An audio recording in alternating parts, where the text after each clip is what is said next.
안녕하세요. 구남식 목사입니다. 오늘 전해드릴 본문 말씀은 호세아서 11장 8절에서 11절의 말씀입니다. 에브라임이여 내가 어찌 너를 놓겠느냐?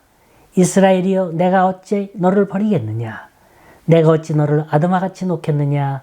어찌 너를 스보임같이 두겠느냐? 내 마음이 내 속에서 돌이켜 나의 긍휼이 온전히 불불듯 하도다. 내가 나의 맹렬한 진노를 나타내지 아니하며 내가 다시는 에브라임을 멸하지 아니하리니 이는 내가 하나님이요 사람이 아님이라. 네 가운데 있는 거룩한 이니 진노함으로 내게 임하지 아니하리라. 그들은 사자처럼 소리를 내시는 여호와를 따를 것이라. 여호와께서 소리를 내시면 자손들이 서쪽에서부터 떨며 오되 그들은 애굽에서부터 새같이 아수르에서부터 비둘기같이 떨며 오리니 내가 그들을 그들의 집에 머물게 하리라. 나 여호와의 말이니라. 구약에는요, 사랑을 노래하는 대표적인 책이 둘이 있습니다. 하나는 아가서이고요, 다른 하나는 호세아서입니다. 내가 어찌 너를 놓겠느냐? 내가 어찌 너를 버리겠느냐? 애타는 하나님의 사랑이 그대로 그려져 있는 책입니다. 그렇다고 해서 이해하기 쉬운 책이 아니에요. 그 속엔 아주 깊고 역사적이고 신앙적인 무게가 실린 계기가 담겨져 있습니다. 먼저 겉에 표면적으로 나타난 러브 스토리는 이런 겁니다. 어느 날 하나님께서 호세아라고 하는 선지자를 찾아오시죠. 호세아야, 너 고멜 알지? 예, 제가 압니다. 그런데 하나님이 어째서 고멜을 아십니까? 고멜인 여자는 온 동네가 알고 세상이 다 아는 아주 음란한 여자 중에 여자입니다. 그건 나도 알고 있다. 그런데 내가 그 고멜을 사랑할 수 없겠니? 아니, 사랑해 줄 수 없겠니? 하나님은 의로우신 분 아닙니까? 어째서 나더러 그런 추한 여인을 사랑하라 하십니까? 그래, 네 말이 맞다. 하지만 너는 내 사람 아니냐? 내 뜻과 내 계시와 사랑을 전하기 위한 사람 아니냐? 이건 내 마음이니 고멜과 사랑해서 결혼하거라. 하나님 꼭 해야 합니까? 그래, 꼭 해야 한다.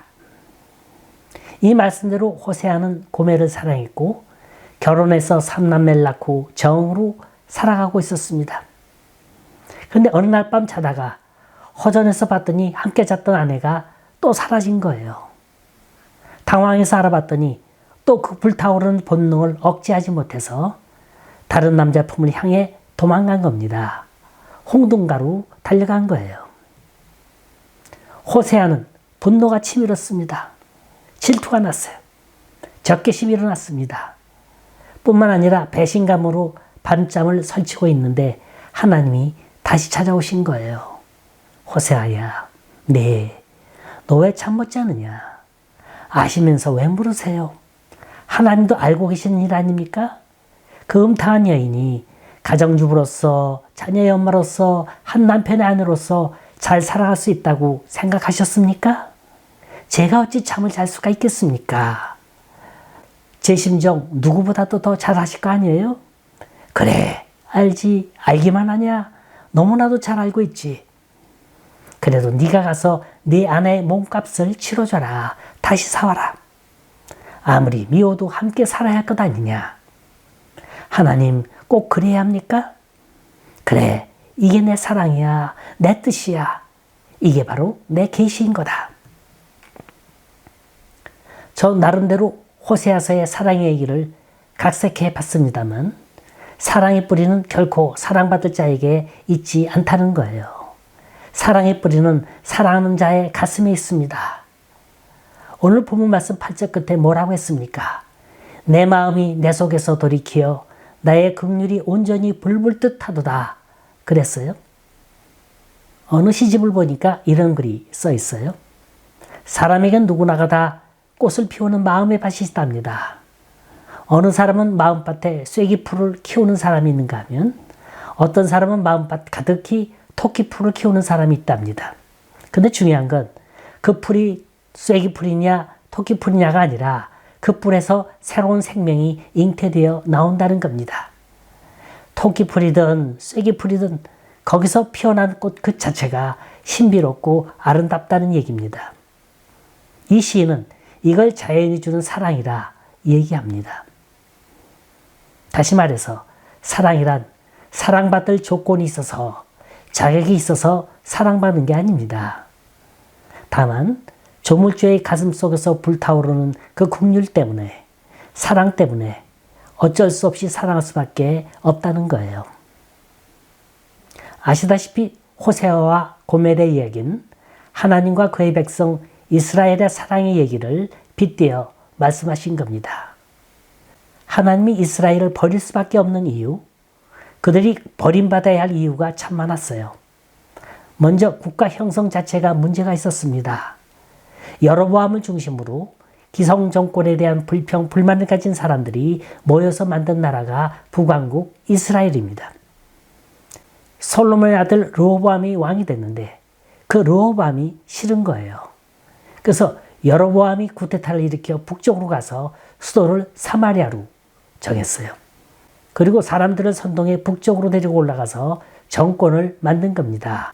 그게 북왕국 이스라엘입니다. 그러니까 국가 형성 동기가 좋지 않습니다. 불평스러워서 만든 나라니까.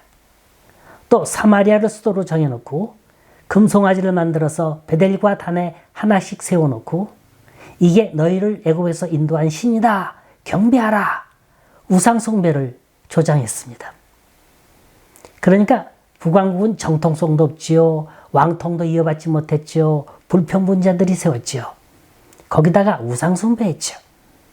버림받을 조건이 수십, 수백 가지예요. 이쯤 되면 버려도 아까울 것도 없고 내버려도 미련 없는 나라 북왕국 이스라엘인데 하나님은 그 이스라엘 향해서 내가 너를 어떻게 버리겠느냐? 내가 어떻게 너를 놓겠느냐? 난 널 포기할 수 없어. 그럴 수 없다는 거예요. 너는 나름대로 꽃을 피워야 한다는 겁니다. 여기서 우리는 하나님의 놀라운 사랑과 긍휼의 극치를 보는 거예요. 참으로 너무나 놀랍습니다. 바로 이 부분이 내 생각과 하나님 생각의 다른 점이에요. 사람의 마음과 하나님 마음의 차이점입니다. 이들은 배신자들이에요. 스스로 하나님을 버렸어요. 우상 숭배자들입니다. 1000만 번 버림받아야 되죠. 그런데 하나님은 안 버린대요. 어찌 내가 너를 버리겠느냐. 버리지 않겠다는 건 약속이거든요. 즉 언약입니다. 하나님은 그 약속을 실현하기 위해서 이스라엘 백성들을 말로만 부르신 게 아니라 직접 걸음마 훈련을 시키셨습니다. 3절, 4절 보니까 내가 에브라임을 내가 그놈을 가르치고 팔로 안고 고쳐주시고 이끌어주시고 멍에를 벗겨주시고 먹을 걸 주시고. 그런데 문제는 왜 그렇게 하시느냐 하는 거예요. 이스라엘 백성에겐 거룩이라는 개념이 없었습니다. 또 죄가 얼마나 더럽고 추합한 건지 몰랐어요.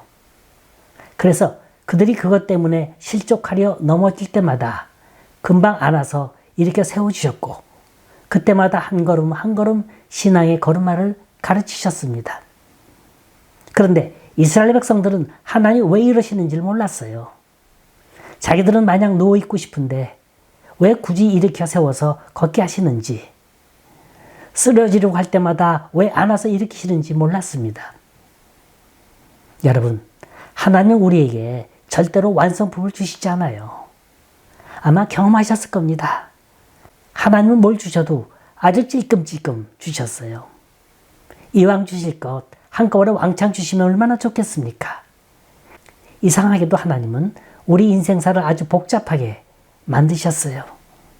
애간장 끓게 만들고 한 문제 풀고 나면 또 다른 문제가 다가오고. 이게 바로 하나님이 우리를 훈련시키는 신앙의 걸음마라는 겁니다. 이렇게 하지 않으면 인간구실하지 못하기 때문에, 이렇게 하지 않으면 신앙의 사람이 되지 못하기 때문에, 이렇게 하지 않으면 하나님의 거룩성을 깨닫지 못하기 때문에 하나님은 이스라엘을 가리켜서 내 백성이라 그러셨습니다. 내 백성, 내 것, 내 아들, 내 자식. 그래서 사랑 안 할 수가 없는 거예요. 그래서 포기할 수가 없는 겁니다. 아들이기 때문에. 하나님 지으신 백성입니다. 하나님 지키신 백성입니다. 하나님이 책임지신 백성, 하나님을 섬기는 백성, 그게 하나님의 백성인 거예요.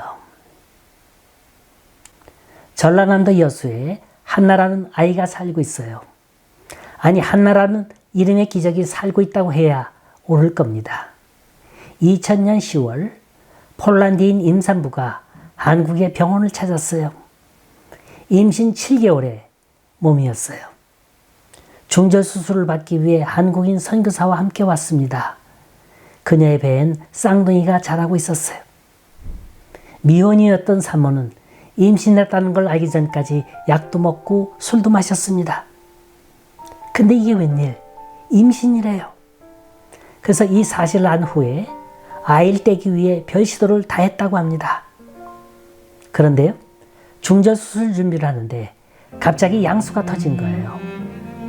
아이를 떼러 왔다가 조산하게 됐습니다. 그래서 쌍둥이 중 한 아이는 출산 직후 죽고 다른 아이는 살아서 인큐베이터에 들어갔습니다. 이 아이가 바로 한나입니다. 그 후 산모는 이 아이를 버리고 홀로 자신의 나라로 돌아갔습니다. 이후 한나는 두 사람의 양엄마를 만나게 됩니다. 둘째 엄마는 한나를 글자 그대로 극지인이 사랑했어요. 허나 결코 기르기 수월한 아이는 아니었습니다. 각종 병치레에 심한 정서불안 증세까지 겹친 거예요. 의사는 아이가 태중에서 약물과 술에 자주 노출돼서 그런 거라 말합니다. 양 엄마 외엔 누구도 이 아이를 다룰 수 없었어요. 그러던 어느 날 또 한 번의 이별, 양 엄마가 암으로 세상을 떠납니다. 참으로 기구한 운명이에요. 세상과 이어주던 유일한 끈을 잃은 이 아이는 이 집 저 집을 떠돌게 됩니다.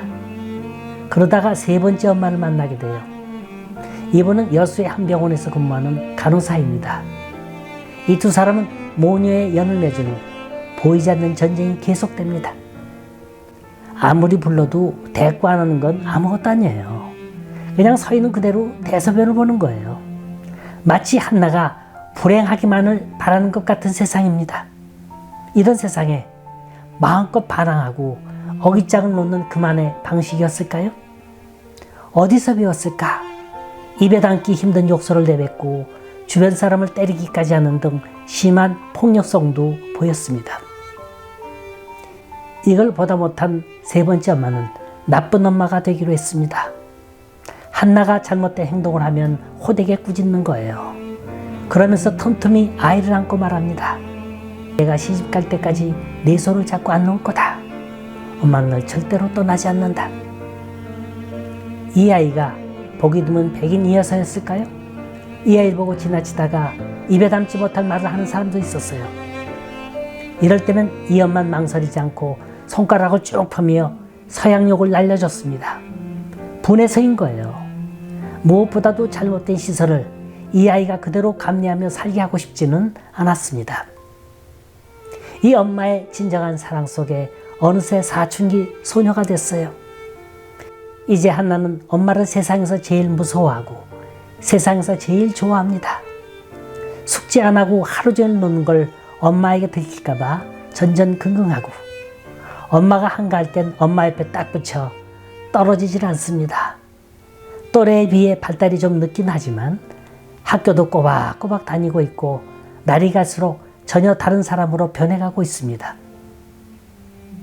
가끔 삶은 지나치게 모진 방식으로 무언가를 알려주려 합니다. 여러분, 다른 게 기적입니까? 이게 바로 인간 승리인 거예요. 전 여기서 하나님의 사랑을 찾아봤습니다.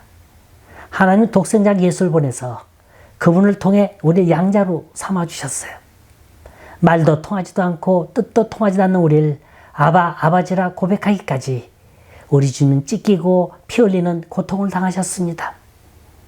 주님에겐 긍휼이 있었어요. 사랑이 있었습니다.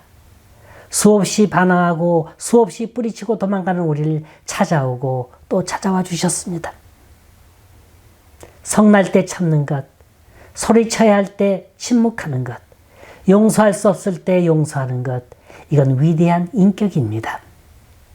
자, 과연 우린 이 사랑의 하나님을 통해서 얼마나 도전했습니까? 이 세상에서 누가 가장 많이 하나님의 사랑을 느끼는 줄 아세요? 하나님의 사랑의 매를 많이 맞은 사람이에요. 누구보다도 고난 많이 당하고 누구보다도 눈물 많이 흘리고 누구보다도 아픔 많이 겪은 분이 하나님의 참사랑을 느낄 수 있는 거예요. 요한복음 3장 16절이 그 사실을 설명하는데 하나님이 이 세상을 사랑하사 누굴 주셨다고요? 독생자를. 이는 저를 믿는 자마다 멸망치 않고 뭘 얻어요? 영생을 얻습니다. 불붙는 것 같은 하나님의 긍휼과 사랑 때문에 선택하신 방법이 뭡니까? 그게 십자가인 거예요. 외아들 예수 그리스도를 세상에 보내셨습니다. 내 죄를 대신해서 십자가에 죽게 하셨어요. 죄값은 사망입니다. 누구라도 죄를 범하면 죽도록 돼 있는데 하나님의 사랑은 백성들이 죽는 꼴 볼 수 없으니까 외아들 예수를 세상에 내보내셔서 대신 죽게 하고 나를 죄에서 건져주신 거예요. 이게 요한복음 3장 16절입니다. 이걸 십자가를 통한 대속이라 이렇게 얘기합니다. 그런데 9절 하반절 보니까 나는 내 가운데 거하는 거룩한 이니 진노함으로 내게 임하지 아니하리라. 이 짤막한 구절 속에 세 가지 뜻이 있어요. 첫째, 나는 네 가운데 거한다. 우리가 일반적으로 생각할 때 하나님은 하늘에 계신다고 생각하잖아요. 그런데 오늘 본문을 보니까 나는 네 가운데 거한다 그랬어요. 너하고 내가 같이 있을게. 자, 하나님이 왜 우리 가운데 계시고 우리 가운데 오십니까? 간단해요. 사람이 하나님이 될 수가 없기 때문에 그래서 하나님이 인간이 되셔서 이 땅에 오신 겁니다. 둘째, 거룩한 자라는 말씀입니다. 거룩은 하나님의 성품, 속성입니다. 이걸 다른 말로 공의라 할 수 있어요. 우리를 심판하시는 분이에요. 만일 하나님께 사랑만 있고 공의가 없다면 이 세상은 혼돈의 세상이 되고 말 겁니다. 아무나 다 용서해 주면 되니까. 그러면 사랑을 빙자해서 죄를 저지르는 사람들로 들끓을 거예요. 그까지 죄 지으면 어떻습니까? 결국엔 용서받는 일인데 이렇게 생각할까봐 하나님의 다른 속성 거룩이 있는 거예요. 셋째, 진노함으로 내게 임하지 않으리라는 말씀입니다. 우리 성경을 보면 하나님의 두 모습이 나옵니다. 하나님 하면 무서운 하나님, 거룩하고 심판을 주시는 하나님. 그런가 하면 사랑하고 독생자 예수까지 주신 하나님. 이렇게 두 모습이 나오는데 사랑하시는 하나님의 모습이 성경에 더 많아요. 우리는 진노받을 조건이나 이유가 너무도 많습니다. 두들겨 맞아야 되고 쫓겨나야 되고 버려져야 되고 벌받아야 되고 사랑받고 칭찬받을 조건이 별로 없는 것 같아요. 여러분, 하나님께 사랑받고 칭찬받을 일 얼마나 하셨습니까? 어떤 부분이 칭찬받을 일이라 생각하십니까? 그런데요, 우리 하나님은 날 때리기보다는 싸매기를 더 좋아하세요. 우리를 내쫓기보다는 우리 용납하시기 더 기뻐하십니다. 바로 그런 하나님으로 오시겠다는 말씀이에요. 더 놀라운 건 우리가 받을 진노를 주님이 대신 받으셨다는 것. 내 대신 맞으셨고 내 대신 찢기셨고 내 대신 죽으셨고 그래서 십자가는 사랑과 진노의 완성인 겁니다. 하나님의 진노는 십자가로 완성됐고 하나님의 사랑도 십자가로 완성된 거예요. 위대한 십자가입니다. 놀라운 사건입니다. 버리지 않고 놓지 않고 포기하지 않고 사랑하시는 하나님 감사해야죠. 호세아서 11장 10절 말씀을 보니까 여호와를 쫓을 것이라. 21절은 여호와께 돌아오라. 우리 할 일이 그거예요. 버리지 않으시는 하나님께 돌아와야 되는 거예요. 대신 진로 받으실 주님을 우리 마음에 영접해야 합니다. 그래야 하나님의 자녀가 되고 하나님의 권속이 되는 거예요. 괴테라고 하는 독일의 문호가 있습니다. 이 사람은 시인이요 작가일 뿐만 아니라 정치가 과학도로도 유명하고 특히 지질학, 광물학, 비교해부학 등 못할 게 없을 정도로 뛰어난 재주를 타고난 사람입니다. 아마 천재란 말은 바로 이런 사람을 두고 하는 말일 거예요. 그런데 이 사람이 대학 시절부터 구상한 작품이 있답니다. 파우스트라고 하는 불멸의 명작입니다. 그는 24살 때 이 작품을 시작했어요. 그런데 이 작품을 완성한 건 괴테가 죽기 1년 전인 82살 때 완성됐다고 합니다. 그야말로 한 작품을 완성하기 위해 60여 년이 걸린 셈이 됩니다. 우린 너무나도 쉽게 씨를 뿌리려 하고 편하게 열매를 거두려 합니다. 인류 역사를 통해 볼 때 하나님은 천재를 통해서 사용하지 않으셨어요. 세상엔 의외로 난다 긴다는 사람 참 많습니다. 하지만 하나님은 약자를 들어서 강한 자를 부끄럽히셨고 어부나 세리나 창기 같은 소외받는 사람을 통해서 하나님의 역사를 이어가셨습니다. 이게 하나님의 역사 운행 법칙인 거예요. 우리 믿는 사람들은 특히 길게 보는 눈을 가져야 합니다. 당장 내 형편이 어렵다고 절망하지 마세요. 바로 거기에 문제를 해결하는 열쇠가 있습니다. 호세아는 고멜이라고 하는 아픔을 통해서 하나님의 사랑과 구속의 역사를 깨달았습니다. 사도 바울은 육체의 가시를 통해서 나의 나됨을 깨달았다고 고백을 합니다. 여러분, 하나님의 사랑과 은혜의 손길은 전혀 우리가 깨닫지 못하는 지극히 작은 사건을 통해 일어난다는 걸 기억하세요. 하나님의 축복은 언제나 드러나지 않고 공개되지 않고 감춰서 옵니다. 우린 지금 인간 세상에서 살고 있어요. 이곳은 배신도 있고 슬픔도 있고 버림도 있고 시기도 있고 질투도 있습니다. 인간이 서로 뭉쳐 사는 한 이건 당연한 거예요. 이것 때문에 우리가 애쓰고 고민하고 마음 끓는다면 우린 공연히 시간 낭비, 정력 낭비만 하는 게 됩니다. 우린 이 시간 그 옛날 호세아 선지자를 통해 들려주셨던 차원 높은 영적인 소리를 들을 수 있기를 바랍니다. 에브라임아, 내가 어찌 너를 놓겠느냐? 이스라엘아, 내가 어찌 너를 버리겠느냐? 나는 하나님이다. 내가 어찌 너를 버리겠느냐? 가만 놔두겠느냐? 이 세상에서 가장 믿을 수 있는 분, 나의 어떤 고민, 어떤 상처도 말할 수 있는 분, 나는 스스로 존재한다고 하는 여호와 하나님께 우리의 모든 짐을 내려놓을 수 있길 바랍니다. 왜 슬퍼하느냐? 왜 걱정하느냐? 무엇을 두려워하느냐? 아무 염려하지 말아라. 큰 어려움에도 큰 아픔이 있어도 이젠 아무 걱정하지 마. 내가 널 붙들어 주리. 내가 너와 항상 함께하리라. 내가 너를 지키리라. 실망치 말고 나를 보아라. 나는 너의 하나님이라. 한국 His Life Church 김관수 목사님의 찬양입니다. 오늘도 승리한 삶 되시기를 간절히 소원합니다.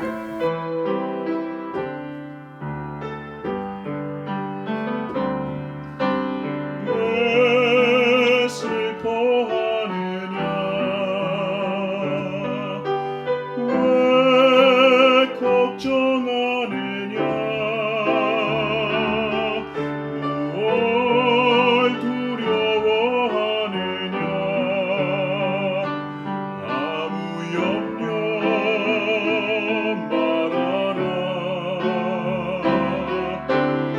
말아라 큰 어려움에도